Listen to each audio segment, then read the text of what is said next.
from September School of Music, and I'm here again today going to share a little lesson with you about the piano. So today we're going to focus a little bit about the grand staff.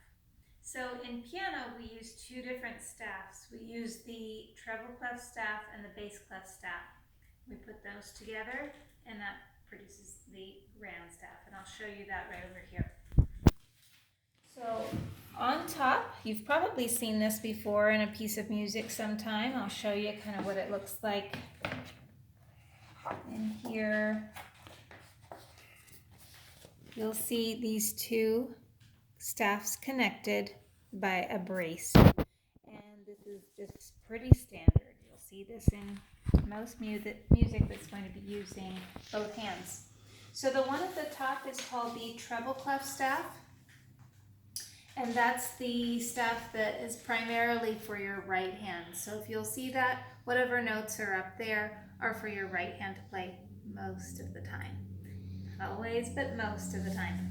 And then on the bottom is the bass clef staff. That's to be played with your left hand. So when you, in most pieces of music, you're supposed to play both hands together, then you will see them connected by this brace on the left hand side. Sometimes you might see one or you might see the other, but generally you'll see them connected, both of them. So just remember, the treble clef staff is to be played with your right hand. Now, when you look at this, it actually looks a little bit, with my students, when I'm first trying to have them be aware of which one is which one, I'll be like, okay, the one that looks like kind of like an S is the treble clef. The treble clef, though, actually at one time used to be a G. It's a little bit hard to see it nowadays, but if you'll kind of look here, this curly center part is similar to a G. So it's also called the G clef as well. And it also is that the circular part here is centered on the G line.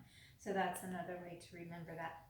On the bass clef, you've got this backwards looking C is what I always call it, but in actuality it was at one time an F. That one is a little bit harder for me to see, but anyways, it used to be an F. These two dots right there also surround the F line.